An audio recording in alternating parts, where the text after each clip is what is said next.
How are you? Good, how are you? Great. I'm doing pretty good. I'm just finally doing something productive today, taping this podcast with you. That's good. What was your day like? My days are pretty busy. I'm actually going back to get my master's in history, so I'm writing term papers and reading a lot of books and yeah. Masters I in, always work out in the morning too. What? Masters in history. That's Yeah, when did you make that pimp decision? this summer. While all this shit was happening. Yeah, I was kind of bored and I was just, what is going to happen after this? And I was like, well, maybe I should just go back to school because I've been wanting to. And I love history and I got my degree in theater. So I just wanted something different. So it's kind of cool. Maybe you could teach. Is that the goal?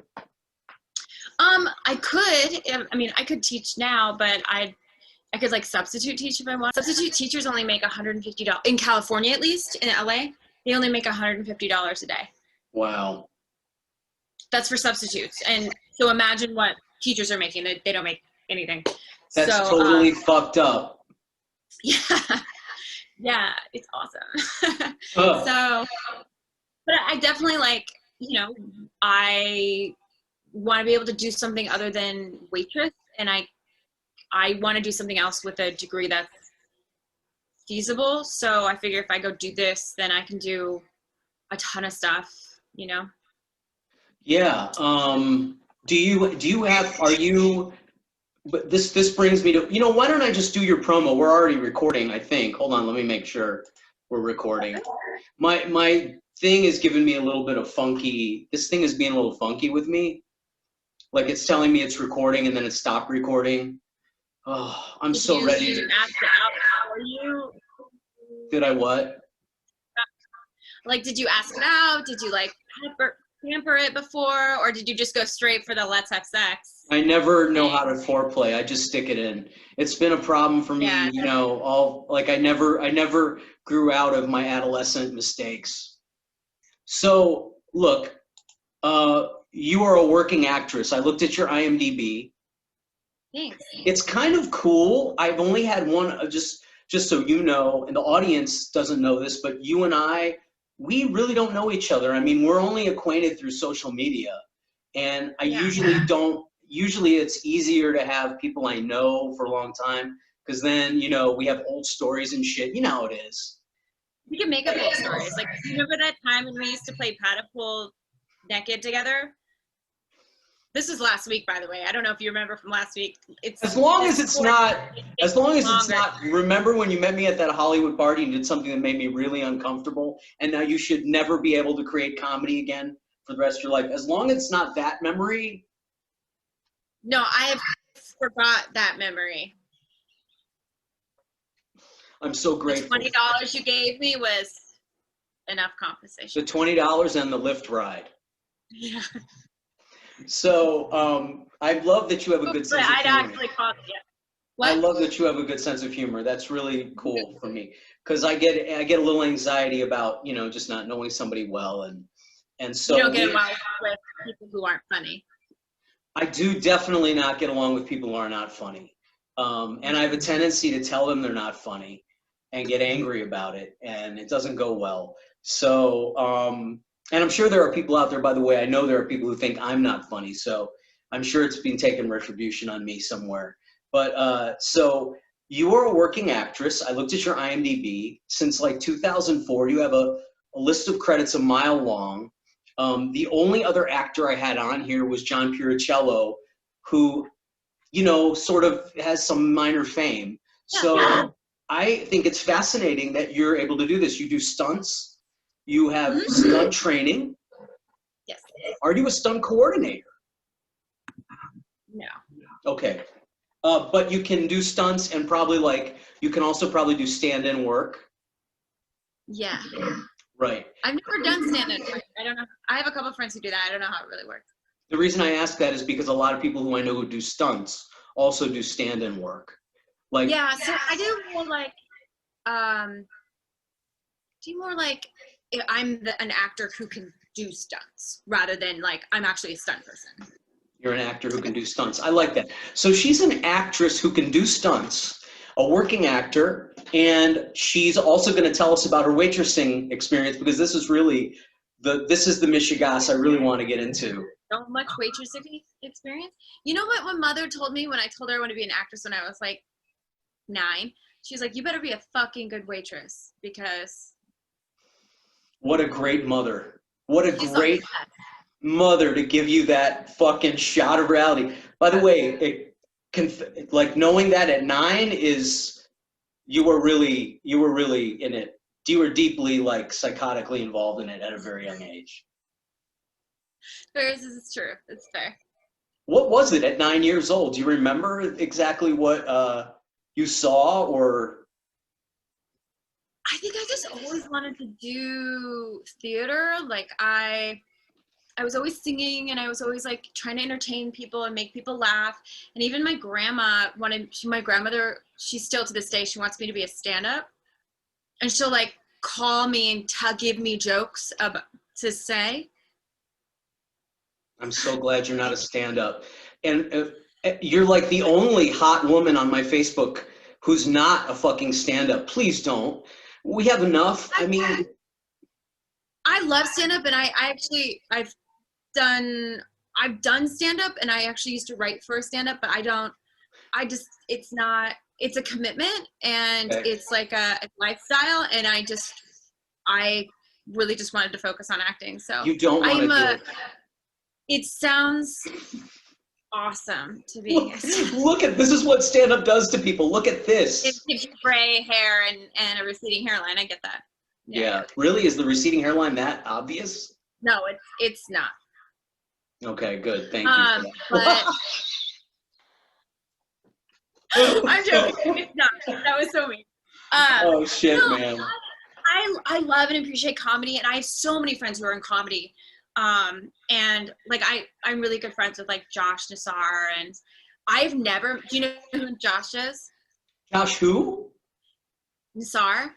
You mean Nasser? Nasser, whatever. I know him. Yeah, I've known him for years. I love how you say I'm really good friends with this guy whose name I fucking. How many times do you ever say his name? Oh, I'm sure you probably heard it. Did I say your name right? Eva Ceja? No. See? There you go. How do you say your name, by the way?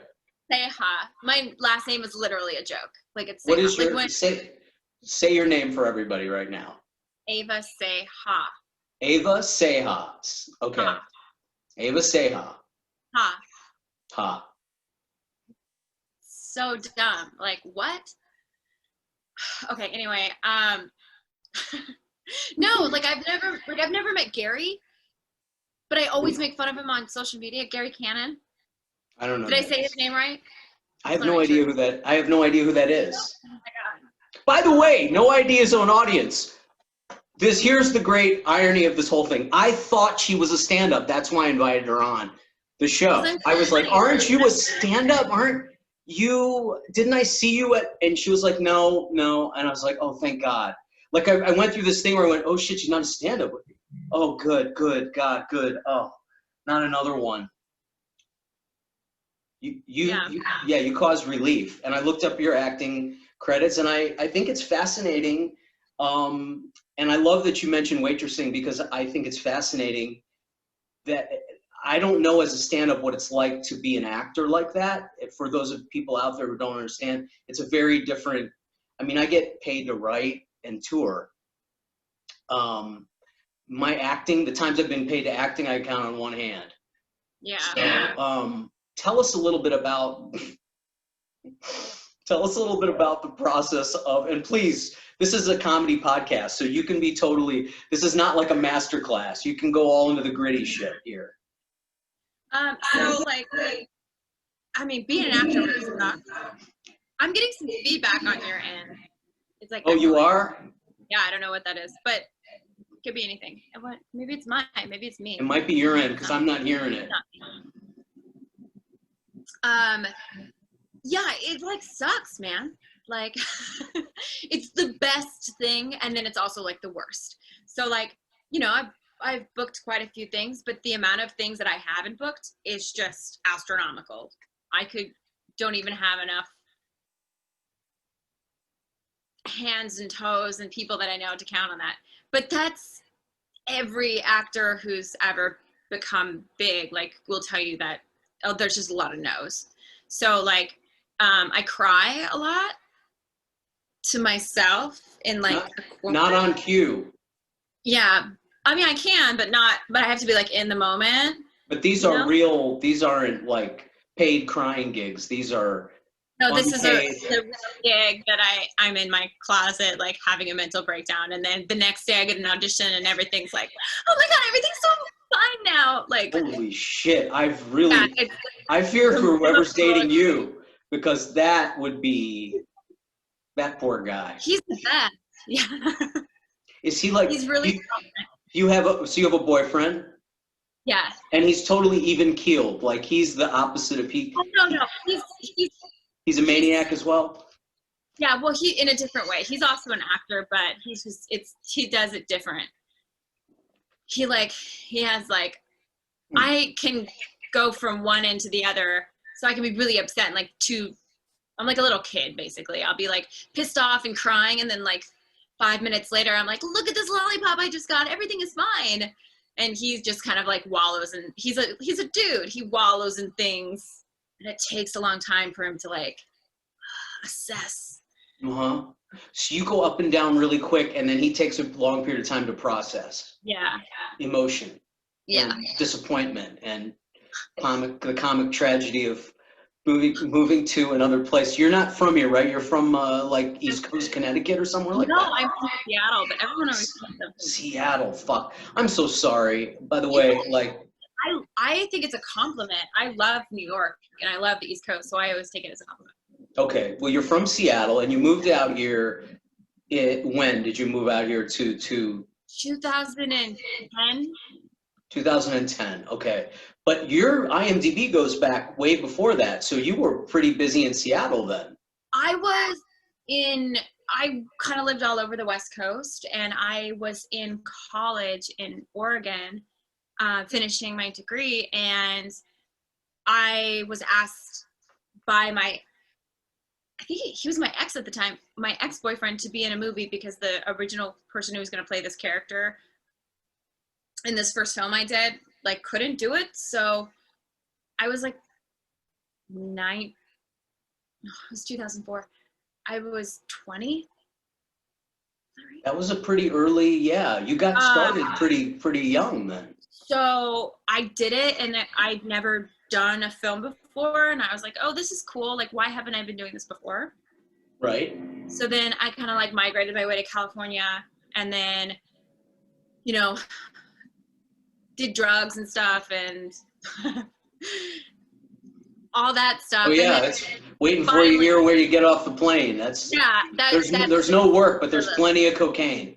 So much cocaine to be had in your 20s.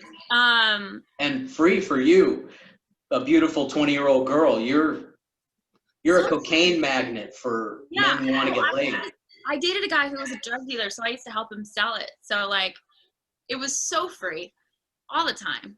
You actually got your life acting experience, your gritty life acting experience in that relationship. Yeah, I was so skinny too. Oh my God, miss those days. I can't eat like now. Do you remember how old are you now? Don't worry about it. You're receding hairline and gray. 25? Over 40. How old are you? I'm 37. I'll be 37 in December.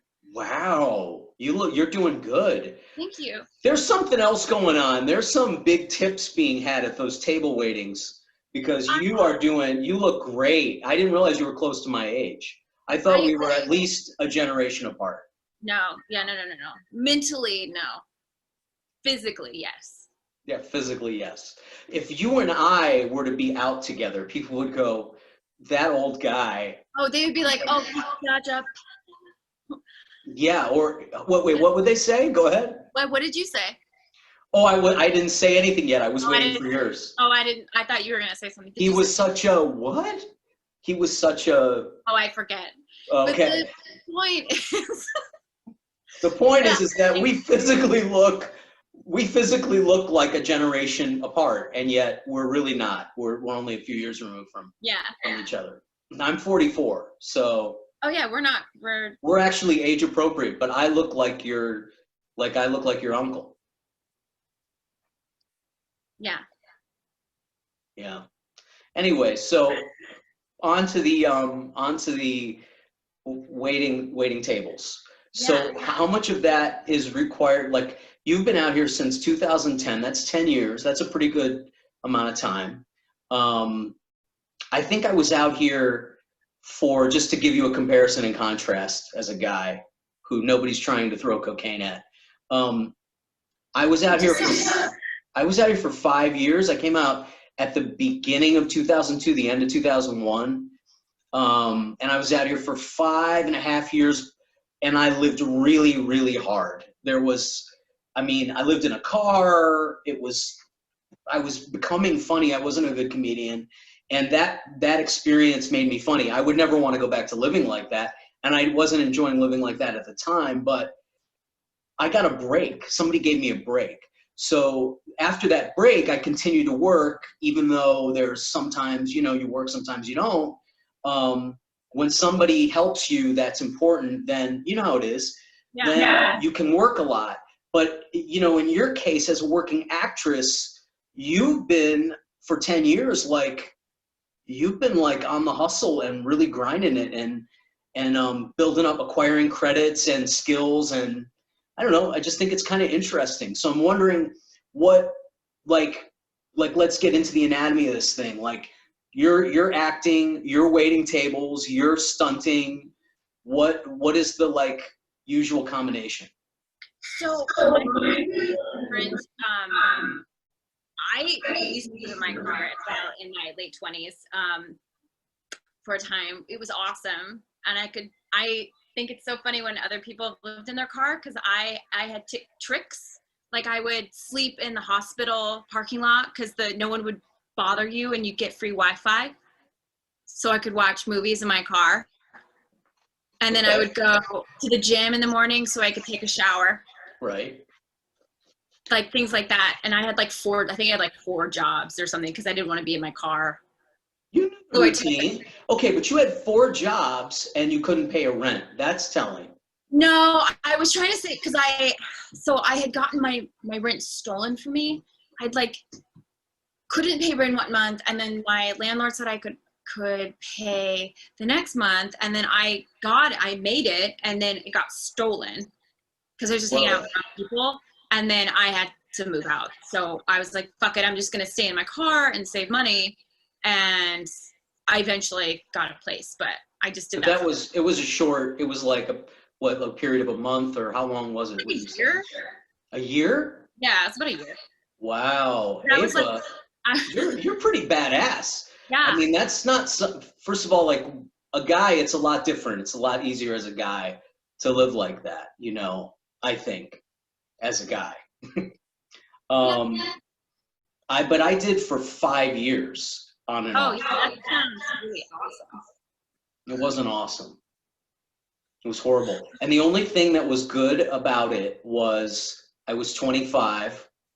From 25, and then at 30, I met Cat Williams, and he hired me to write for him, and he sort of took me out, and I had money, and overnight I had more money than I had, not that I had more money than anyone, but I had more money than I'd ever had.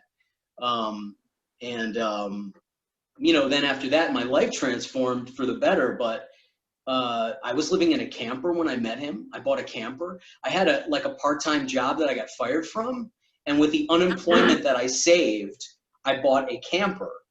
And so I had I was high-class poverty. I was rolling, man. I got laid in the camper. I had a couple girls who would come over.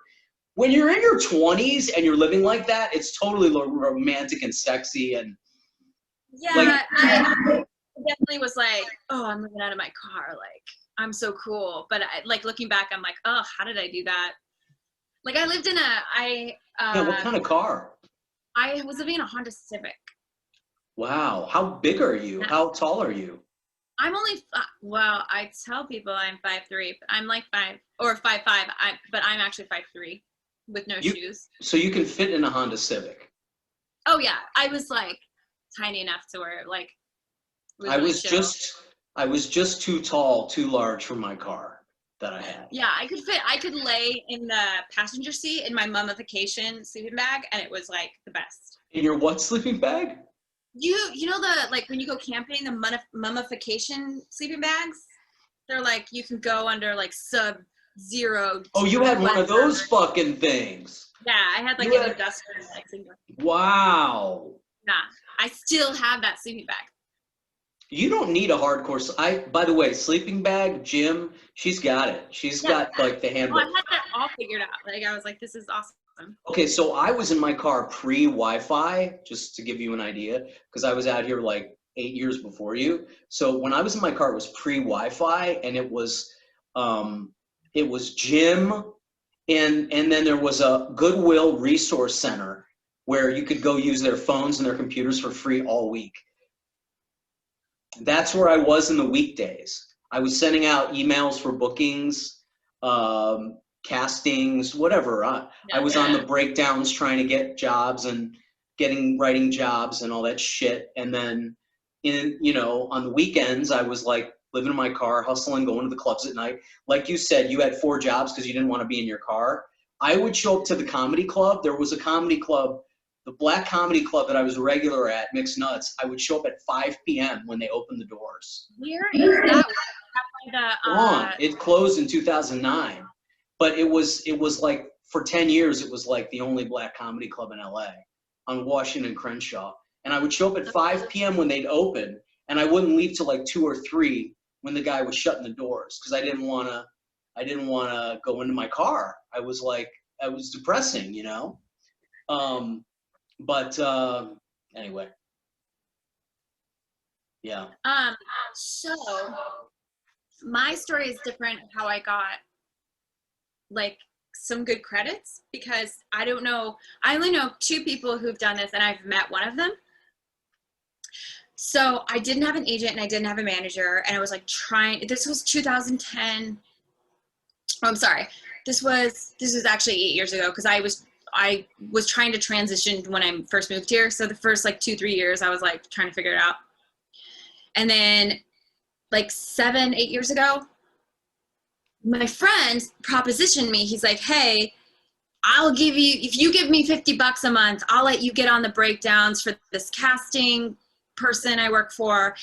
She has access to the actual breakdowns, and we can put your picture up on there and you just submit yourself and whatnot. And I said, yes, let's do this. So then that was when Samuel French actually sold like all the phone numbers to all the casting directors. So I picked up one of those, and as soon as I submitted myself for like a big project, if I was like really right for it, I would call them up and I would be like, hey, this is Jenny from Rockstar Talent. I just want to tell you about my client, Eva. She's real good. I think she'd be perfect for this role. What time would we like to get her scheduled for an audition? And they'd be like, oh, we'll take a look at her. We'll let you know. And either they would give me an audition or not. So I did that for this HBO show. They needed it was for Hello Ladies. And they needed a girl who kind of looked like a Scorsese actress and who could do like a really thick New York accent. And I was like, oh, that's me. So I called their casting office after I submitted myself, hey, this is Jenny. And they're like, well, we'll see. And I got an audition for it. And I went in, and I looked totally different than all the other girls, because they were all like dressed up like Goodfellas. Goodfellas, yeah, exactly. I was just thinking that. And I had like a sweater on, I think.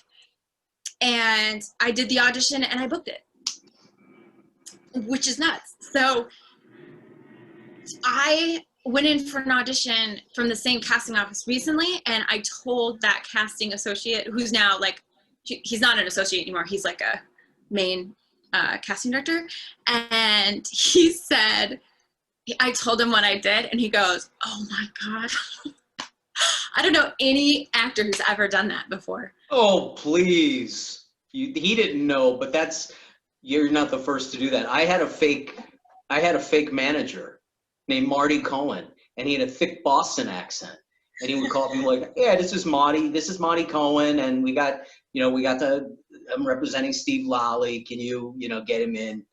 And I had a fake phone number that went to the Goodwill office, by the way, and I had a fake email. And I mainly created that because I have a really bad temper, and when people reject me for bullshit reasons, I want to tell them to go fuck themselves. So I would have Marty Cohen do it. Yeah. See, me, just like, okay, well, I'll just find another role. You did. How many roles did you? How many things did you book as the Southern strategy with the? I booked that one, and then because it was illegal to be on the breakdowns like that, I got myself an agent, got myself a manager with it, and then they've always submitted me. And then after that, it's always been like. How much do those people help you? The agent and the manager. I have. You go ahead, and then I'll tell you my experiences. Well, you have what? No, I'm curious as to how much the agent and the manager actually help you find work or actually book work. So my agent's awesome. I love her so much. When I met her, she had bleach blonde hair, pale skin, blue eyeshadow, pink lipstick. Sounds like she was wearing something bedazzled, and I I've got like tattoos and stuff like that. Like I'm a little unusual and unique. And I sat down, and she was just like, she's from Australia, so she was just like, oh my God, Eva, I really love your look. You've got like this thing going on. Like, I think I can really sell you as this. And you've got this unique thing that nobody has right now. And like, they're really looking for like people with tattoos. And I was like, okay. And she like signed me right there. And I've been with her ever since, but she's nuts and I love her. And then I've been through a few managers, but my manager right now is really cool. So I don't know. I think also I've gone out of my way to learn how the business works as well. So like, I'm always making sure my photos are on par, and my Actors Access is like extremely professional looking, and my reel is edited perfectly and precisely. So what they're pitching me for is what the reel represents. Or like, I worked with a casting director that said, hey, like, you don't have anything vulnerable on your reel. We want to see something of you like crying. And I was like, great. So I did a self-tape for it, and I put it up on my Actors Access for them to use to pitch me, things like that. Okay. So like, I kind of just like learned all this business stuff. I guess that's what that means, learning business stuff. That's what the hand gestures mean? In American Sign Language. But thank you for the hearing impaired out there who didn't understand that. You're welcome. What she's describing, fuck, I'm so glad I don't have to do that shit. What she's describing, people, is really tedious fucking hard work. Like, it's tedious as fuck, and you have to constantly be like you're dancing. Hollywood is like, and I'll make this meta or macro metaphor for what you're talking about. You're dancing. You're dancing with people. You're constantly dancing with people, and you have to learn all these different fucking dances so that you can dance with your partner. They don't have to learn your fucking dance. You have to constantly be learning their dance so you can jive with them, whether it's pictures or reel, or you're just constantly trying to impress people in a way so you can continue to work. It's a fucking murder, man. It's murder. And most people don't hate murder, because I don't want to implicate anyone. It's a metaphor. It's metaphorically. It's the murdering of a creative soul is what it is. Yeah. Suicide. The suicide of a creative soul. Not real suicide. I just want to point that out. Just not real suicide. Thank you, Eva. Thank you. And the hand gestures for the hearing impaired will know that what she means by that. So yeah, it's really, really fucking hard work, and it's rough. And as a comic, you know, or an artist like what I do, you're sort of mastering the art of being yourself. It's the complete opposite. It's not, though. It's very similar because the majority of the time they want to cast who you already are. Yeah, but that's not what I'm like me. And I went through years of dancing like that. Like first few years I was here. And then I realized that I'm gonna probably take my own life if I keep doing that. Or like crying in a closet wouldn't be enough. So I realized I was watching George Carlin, Richard Pryor growing up, and Eddie Murphy Raw. And that's who I was. That's who I want. That's who I am. Not an auditioning guy, like trying to impress people. I will just do what I do and they'll be impressed or not. And so that transformation, and that is murder. That transformation where you're like figuring out you're a killer. Metaphorically speaking, people, not for real. Metaphorically speaking, was what happened. So, and then when you master that, like Bill Burr, let's take Bill Burr for instance, right? He can kind of decide whatever he wants to do, and he did that by mastering being who he is. Louis C.K., well, he's got his own problems right now, but that kind of like I love Louis C.K. Sorry, kind of modern comic. So nobody's gonna cast them, and like almost people who you know who they are, and if you're gonna stay away from them if it's something that you don't need. But there's only one of them. So that's kind of what I realized I had to do as a comic. You know how he got The Mandalorian, Bill Burr? He was hanging out.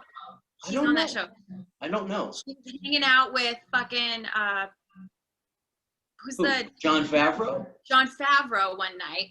Right. And he was like, they were drinking, and he was like, "Hey, you want to be on Mandalorian?" He's like, "What the fuck are you saying? No, I don't want to be on like, you don't want me on Mandalorian? Like, what are you crazy?" And he was just like, "No, man, you can be." He was great. It'd be awesome. Right. And he was. That's like, that's what. Here you go. Yeah, but his wife had to convince him to do it.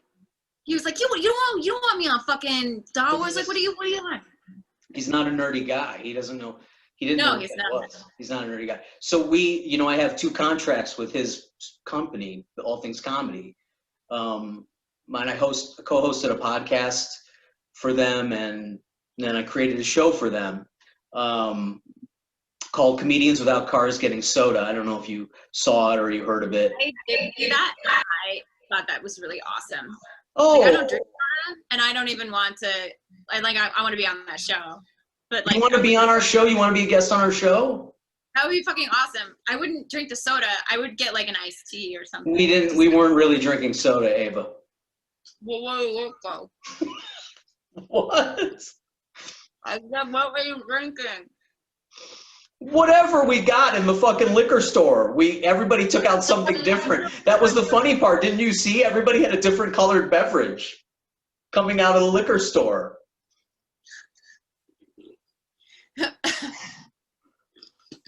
Yeah, you don't have to drink the soda. I just think it's cute that you would want to be on that. It would be like Bill Burr's Mandalorian. This is like our version of Bill Burr's Mandalorian conversation. Yeah, no, she's like, really? You want to be on our show? Really? I would be on that show for sure. So that was like, that's what he does. He does shit like that. But anyway, people know you're like Rodney Dangerfield. People know you and they're like, oh, he's this guy. And so that's what's happening with me, even though I'm getting started a little bit late. People kind of know who I am, and then they'll offer me stuff.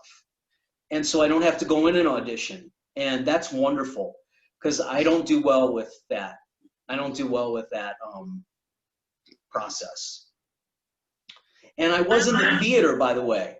Like you, I was in the theater before I was a stand-up. So I did audition and stuff, but I hate it. Yeah, auditioning is fun. Really fun. It's the best. It's literally the best thing. Tell us your weirdest audition you ever had. Come on, I know there's one. There's got to be one really fucking crazy one. I've had so many. Did you ever? Okay, wait. While you're thinking of this, did you ever audition for something and you got there and you're like, this is, something's wrong here. Like, this is Like, not. Yeah, like in the beginning, like now it's like I get pretty good auditions, so I don't have to worry about it. But in the beginning, when you're first starting out and you're going on auditions, that just because you want to work and you want to like get an audition, you book it and like I don't have a reel, I need this. And like he was having an audition at his house, which I didn't like. Sure, okay, whatever. And I show up, it's just him and his friend and like this really old camera. And the script was awful, really awful. But, you know, at that point, you don't. A lot of stuff's awful. Whatever. Yeah. And I'm auditioning for this thing, and he was like, would you be willing to wear like this outfit during this? And I was like, probably not, just because it's not in the context of the scene. And he was just like, well, can you like strip so we can like see what your body looks like? And I was like, no, I'm gonna go. And that was it. And that was it. Now, yeah, like that was it. Now, if she hadn't made the right decision there, ladies and gentlemen, and the story had gone further, we might get some better ratings on this podcast. That's all I would say. I would have gotten the part as well. So. Damn, why didn't I do that? I remember. Okay, are there any other good ones that you want to throw out there? Yeah, I mean, audition-wise, that was probably like the weirdest. Other than that, like it's been mostly like experiences on set that have been like really crazy. Okay, give us one of those then. So, I have two very distinct one, but I'll give you the worst one. So I was doing this reenactment show, you know, like those like sex to the ER or whatever. Wait, what kind of one? It was like I think it was called Sex Sent Me to the ER. So it's about like it's a real story where somebody's being interviewed and then we reenact what's happening and we act it out. These are really stupid situations. So the situation or the story I was doing was between me and like a husband, and I showed up to set. I was like really excited, and then we had like a table read, and then we went to go on set and film one of the first scenes, and I was waiting in my trailer, and the guy who's playing my husband, he walks in and he was just like, hey, like I just wanted to get to know you better. And I was like, oh, okay, cool, like sure. And he was just like, pulled out his dick and was just like, so let's get to know each other better. And I was like, what? No, are you fucking kidding me? That guy lost his job at least? So I didn't really know what to do because I'd never been in that situation before. So I was in the makeup chair getting my makeup done, and the makeup mua was like, are you okay? Is there something wrong? And I was like, I don't know if I should say anything or this is what happened. And she goes, what? And she stopped and like dropped everything. She ran, got the director. The director came over. He's like, let's go talk somewhere else. I told him what happened. And he was like, do you want us to fire him or do you want to keep him on set? And he's like, because we can find someone, it's just going to take, we might have to postpone. And I was like, you know what? I don't want to ruin your schedule. He can stay. I just don't want to be in proximity with him unless I'm in a scene with him. And he's like, okay, as long as that's what you're okay with. And I said, yeah. So in front of everyone, he pulls the guy and goes, I want to let you know that we, you know, the actors found out what happened. And if you even look at her wrong, you're fired. But she has graciously allowed you to stay on set. And I want to let everybody else know that this is what happened so that they can keep an eye on him as well. And he walked away and I was just like, oh my God. But like, it did make me feel better that I said something. I probably should have just had them recast somebody, but I also, you know, it was my first experience with that. So I was like, I felt bad having this man's job in my hands. Yeah, and also it was a shotgun thing. You didn't have time to really process how to but you did deal with it well, because the guy was publicly humiliated. The director dealt with it well. The guy was publicly humiliated. And when did that happen? Was that 2010, 2012? Because gosh, I mean, nowadays that, you know, you could lose a career for a lot less than that. Yeah, that was like 2013. Yeah. I would say it was really before any of this like Me Too stuff happened. He just isn't well known enough for it to really. Yeah. The guy is not well known enough. SAG set as well, so like I don't even know if he's like working anymore. I see. Well, maybe hopefully not. Hopefully not. I had to go to HR and fill out all this stuff because it was like a whole corporate thing.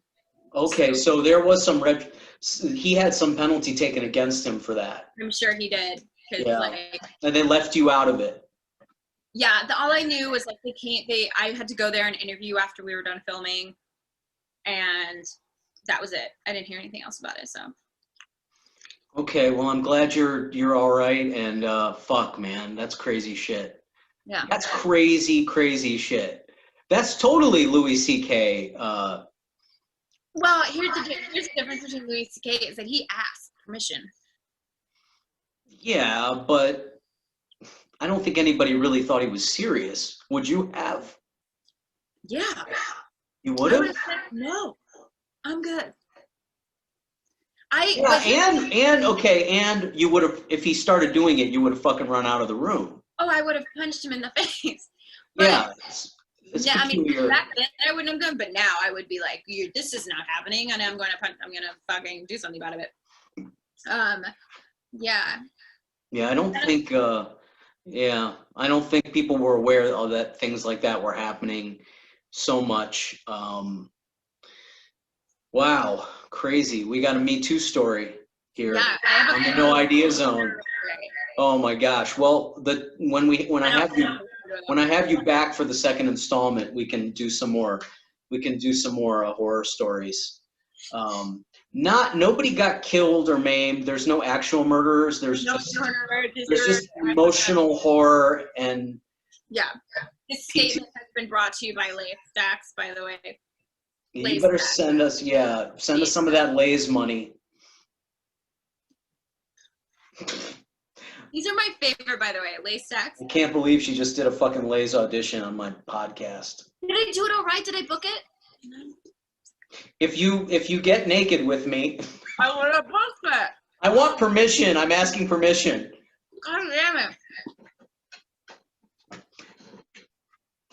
I love that you're eating are those like ghetto Pringles? Those aren't even real Pringles. Those are all these ghetto Pringles? Yeah, that's what they look like. Okay, Pringles are the ghetto version of Lay's. Oh, is that right? Lay's are the...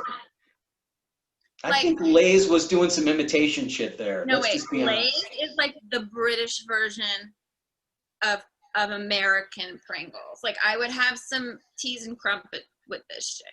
This is very sophisticated. Lay's is British? Wait a minute. That's an English chip? It's a metaphor. We've been doing metaphors right now. Look. That was a bad one. Okay, look. These are American companies. Yes, I understand that, but it's like the... Sorry, It's okay. It's okay. I'm in American. I'm trying to redirect you so you can really land this thing. I want you to get this thing. I want you to get this job. I really like you. Okay, look. This is like Halle Berry, and Pringles are like Kim Kardashian. They're kind of cheap, and you like them, and you're really addicted to them. You're not sure why. And these are like, oh, these are thicker. They've got more salt. They're not like thin and like jaded. These are like, you want to look at these things, man. So look how thick those are. Like, they're thick. You can see the thickness. No comparison to a Pringle. It's just in the tennis. They just come in the same tennis ball box. Yeah, but this is the only time where girth matters, you know? Okay, that's a good subject. So girth doesn't really matter to you most of the time. Well, yeah, but it's girth and my lays matter. When you're experiencing a lay, girth is not that important. I mean, it depends. If the girth is broken from like shaking it too much, you know, and then it gets broken and you're like, oh, this isn't working, so then you just stop eating halfway through because you're like tired and you just want to go to bed and you have an early morning. But like if the girth is really good, you know, if it's full, it's not broken and you just want to eat the whole Pringles. I love how Like, I want to point out that I have not had to make anything sexual during this hour, that Eva has gone to all the places that I did not have to go, and I really appreciate that. Normally, I'm the one holding up the burden of the perversion and sexual metaphor, and you've been able to really shoulder the burden today, and I really appreciate that, Eva. welcome. Yeah. So, people, go out there when you want a Pringle. Go out there and get some girth instead. Get some lays. Yeah, that would be the copy. Wow, this has been beautiful. We have a few more minutes together. This is also the first time I've recorded a podcast not in the morning. Actually, this is our first one. You could have said it was in the morning, and you just ruined that now. You could have said it was in the morning, and now you've just ruined that for the whole audience. Now they're all disappointed. They're just like, oh, God, this wasn't recorded in the morning. Fuck, if that's what my if that's what my audience needs, they need a lot more help than this podcast. Like, you know, it's hard for me to get motivated like later in the afternoon and the evening unless I have, you know, like a naked woman with potato chips chomping at me. So this has really been the only thing that I've been able to get is like provocative stories of the set, deceptions, casting deceptions, sort of like broken pitch auditions for junk food. These are the things that really allow me to have to stay excited really about my craft. right. You know, so I want to thank you for that. Plus that mumbling rant about the girth and the brokenness of things, that's going somewhere in the highlight reel. I got to tell you, that's going to be like, we might break that up and make that like an ongoing, like, that's beautiful. That was beautiful. You come in slow-mo. Maybe speed it up. Maybe speed it up like Mickey Mouse, Minnie Mouse. Anyhow, yeah, you are really adorable. You're very funny, and really, I'm happy that you're more age appropriate than I thought you are. To me, that gives me hope. By the way, I will say this, and I don't know. You have a boyfriend, so you're experiencing a whole different. At least you have a boyfriend right now during this pandemic. Like, I'm on the beach, and I have nobody. It's just me. It's like I'm like fucking Tom Hanks in that movie with the fucking volleyball. I live by the ocean. I live in Playa. I'm very in an isolated place. It's beautiful, but it's very isolated. And I'm like with the fucking Tom Hanks with the volleyball in that movie, you know, a lot of times. So whenever there's a woman who's like really beautiful, and you're a beautiful woman,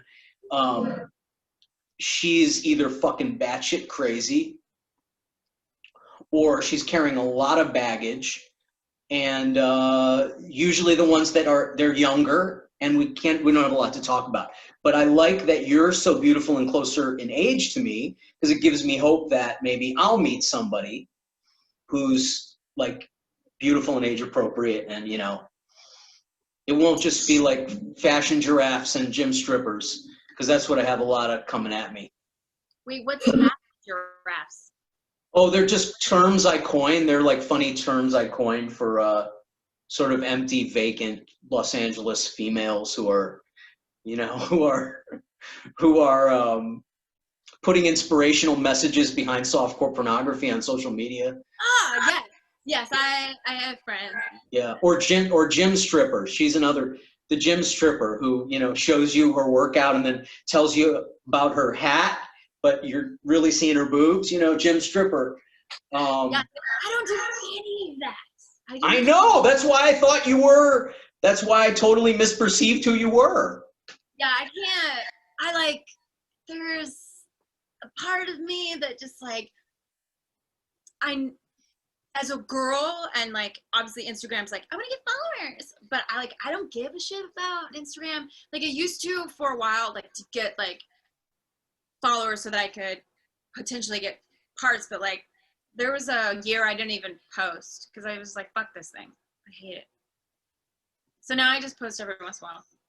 But Yeah, you're not. Honestly, the most I saw you post was when people were looking for a room. You were trying to help a friend find a room for rent, and that was years ago. yeah. I mean, I think even your profile picture, you have a turtleneck on. So there's no cleavage going on. There's no, yeah, that's who I've got on my podcast. Very serious. Not yoga ho, no gym stripper, and no fashion giraffes here. I just feel like nobody needs to know my day-to-day, and like I have friends who are like, Eva, what are you up to? And then I get to have a real conversation with somebody. Oh my God, imagine that, you know? And really get to know people. I feel like that's more important to me than showing people my tits. I don't have great tits anyway. Like you don't want to see my tits. They're not great. They're like a B on a good day. You're petite.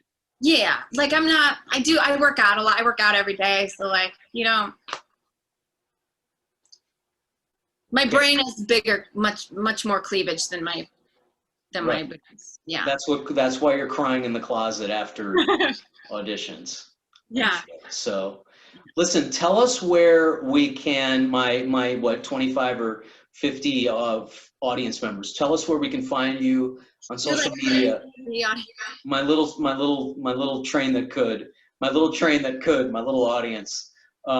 Tell them where they can find you on social media and follow you. It's really easy. It's just my name, Eva Ceja, Eva Ceja. It's on the same thing for Twitter and Instagram because I have thought it was really creative name for my social media to use my name. I thought that was really, really creative to use that. It's like so creative. I'm feeling the inspiration as I daydream. Listen, I'm so grateful for you coming on and being such a much better guest than I thought you even would. Honestly, you did great. You're like, you have a great personality. I honestly hope you get some really great breaks in this really weird time. I'm sure to be seeking out acting work. It's weird right now. I hope you get some great breaks, and we'll talk about that maybe the next time. We'll find out how it's going. You definitely deserve it. And thank you so much for coming on my podcast and, you know, killing an hour with me. No problem. Thanks for having me. And I hope the same for you as well. Thank you, my friend. And hey, I'm at the beach. If you're ever at the beach and you want to grab a coffee or a drink or something, you know, you've got a friend at the beach. Can I bring my boyfriend? Or I should just... You can bring your boyfriend. I don't care. Yeah. We'll just absolutely. Sit there. I would, if I was your boyfriend, I would come with you to the beach to meet me. Oh, he'd want to go to the beach. Definitely. Yeah, come, please. Because it's lonely here, you know, and it's nice when people come. You don't have animals or anything? You don't have anything? No. Man, my house is filled. I have 3 cats. I have a boyfriend and roommates. Can't escape anybody unless I'm doing a podcast. We've got different problems, my friend. Different problems. So, so until we meet again, we'll talk before your episode comes out. And No Idea Zone, thank you for joining us. And as always, we will see you next week on YouTube, 11 a.m. every Monday. Bye, everybody.